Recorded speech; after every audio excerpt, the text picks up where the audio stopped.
जय भीम दोस्तों। भारतीय इतिहास में दलित वीरांगनाओं का योगदान अतुलनीय रहा है, लेकिन अक्सर उनके बलिदान और शौर्य को उचित स्थान नहीं मिल पाया।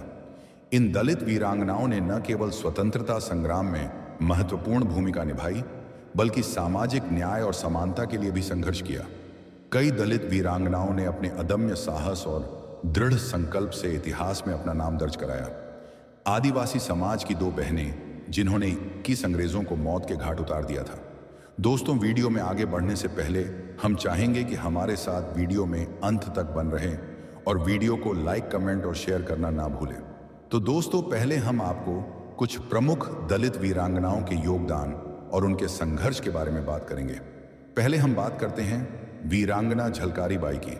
झलकारी बाई झांसी की रानी लक्ष्मीबाई की अत्यंत विश्वसनीय साथी और उनकी दुर्गा दल की सदस्य थी। उन्होंने 1857 के स्वतंत्रता संग्राम में महत्वपूर्ण भूमिका निभाई। अपनी वेशभूषा और शारीरिक बनावट में रानी लक्ष्मीबाई से मिलती जुलती होने के कारण उन्होंने युद्ध के दौरान रानी के भेष में अंग्रेजों को भ्रमित किया और रानी को सुरक्षित निकलने में मदद की।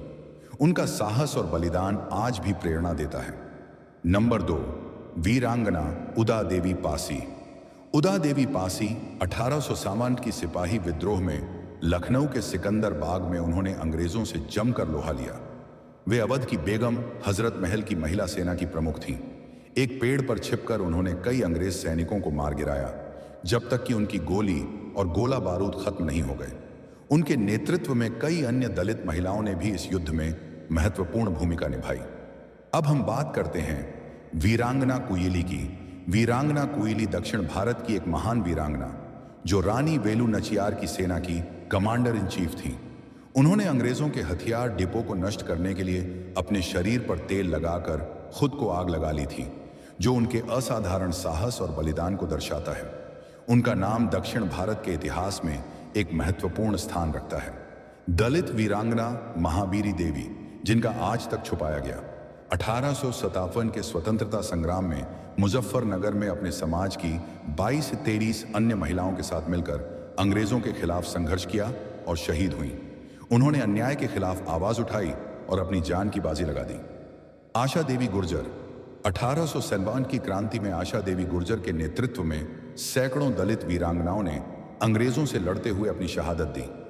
दलित वीरांगना शीला देवी, उत्तर प्रदेश के बांदा जिले की शीला देवी भी 1857 के संग्राम में अंग्रेजों के खिलाफ बहादुरी से लड़ने वाली एक महान दलित वीरांगना थी। दलित वीरांगनाओं का योगदान केवल युद्ध के मैदान तक सीमित नहीं था, बल्कि उन्होंने सामाजिक रूढ़ियों और जातिवाद के खिलाफ भी संघर्ष किया। उन्होंने महिलाओं के अधिकारों, शिक्षा और समानता के लिए भी आवाज उठाई। उनके योगदान ने भारतीय स्वतंत्रता संग्राम को एक समावेशी चरित्र प्रदान किया और यह दिखाया कि देश की आज़ादी के लिए हर वर्ग और समुदाय के लोगों ने अपना सर्वस्व न्योछावर किया।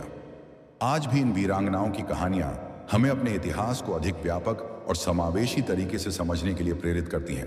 तो चलिए दोस्तों, अब हम बात करते हैं उन दो वीरांगनाओं के बारे में 21 अंग्रेजों को कुल्हाड़ी से मौत के घाट उतार दिया था। वह वीरांगनाएं थीं आदिवासी फूलों और झानों। भारतीय स्वतंत्रता संग्राम की दो महान आदिवासी वीरांगनाएं थीं, जो संथाल विद्रोह के नायक सिद्धू, चांद भैरव और कान्हू की बहनें थीं। उनका जन्म वर्तमान झारखंड राज्य के साहेबगंज जिले के भोगनाडीह गांव में 1832 के आसपास हुआ था। फूलो और झानो मुर्मू संथाल जनजाति के मुर्मू कबीले से थीं।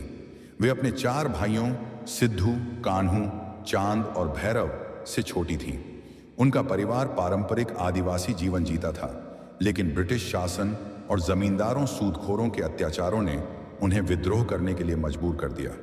1855 में सिद्धू और कान्हू के नेतृत्व में संथाल विद्रोह का आगाज हुआ, जिसका उद्देश्य ब्रिटिश ईस्ट इंडिया कंपनी और उनके शोषणकारी तंत्र को उखाड़ फेंकना था। फूलों और झानों ने इस विद्रोह में महत्वपूर्ण भूमिका निभाई। उन्होंने सखुआ पेड़ की डाली के माध्यम से गांव-गांव जाकर विद्रोह का संदेश पहुंचाया। वीरांगनाएं फूलों और झानों ने आदिवासी महिलाओं को संगठित कर एक स्त्री सेना का गठन किया। उन्होंने इन महिलाओं को सशस्त्र क्रांति में भाग लेने के लिए प्रेरित किया। इन वीरांगनाओं ने अपनी स्त्री सेना के साथ मिलकर अंग्रेजी सेना से छापामार और गोरिल्ला युद्ध किया। उनकी वीरता और रणनीति ने अंग्रेजों को चौंका दिया। एक प्रचलित कथा के अनुसार फूलो और झानो ने अंधेरे की आड़ में अंग्रेजों के शिविर में घुसकर अपनी कुल्हाड़ियों से 21 अंग्रेज सैनिकों को मौत के घाट उतार दिया था। उनकी इस बहादुरी ने संथाल विद्रोहियों का मनोबल बढ़ाया। वर्ष 1856 में ऐसे ही एक युद्ध में लड़ते हुए फूलो और झानो ने अपना बलिदान दे दिया। उन्होंने अपनी अंतिम सांस तक अंग्रेजों के खिलाफ संघर्ष किया और संथाल विद्रोह की लौ को जलाए रखी। इतिहास के पन्नों में भले ही फूलो और झानो का नाम उतना प्रमुखता से दर्ज न हो, लेकिन आदिवासी समाज और झारखंड की लोक कथाओं में उनकी वीरता की गाथाएं आज भी गाई जाती हैं। उन्हें भारत की पहली महिला क्रांतिकारियों में से एक माना जाता है, जिन्होंने झांसी की रानी लक्ष्मीबाई से भी पहले अंग्रेजों के खिलाफ सशस्त्र संघर्ष किया।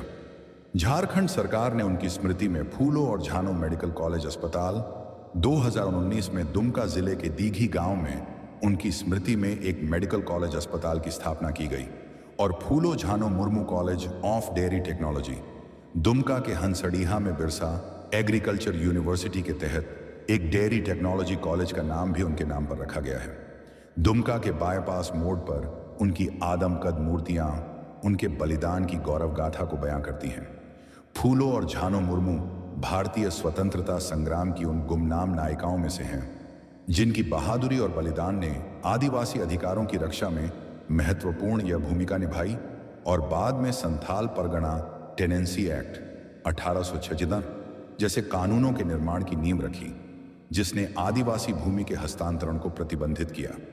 फूलो और झानो की वीरता की कहानियों के बारे में इतिहास में काफी कम लिखा गया है, लेकिन संतालियों के लोकगीतों में उनकी वीरता की खूब कहानियां प्रचलित हैं। लोकगीतों में यह कहा जाता है कि इन दो बहनों ने अंग्रेजों के खिलाफ हथियार उठाया और उनके दांत खट्टे कर दिए थे। लोकगीत में यह भी कहा जाता है कि इन दोनों बहनों ने अपने चारों भाइयों से ज्यादा वीरता दिखाई थी और अपने पिता चुन्नी मांझी का सिर ऊंचा किया था। आपको हमारा यह वीडियो कैसा लगा? कमेंट के माध्यम से अपनी प्रतिक्रिया अवश्य दें। धन्यवाद।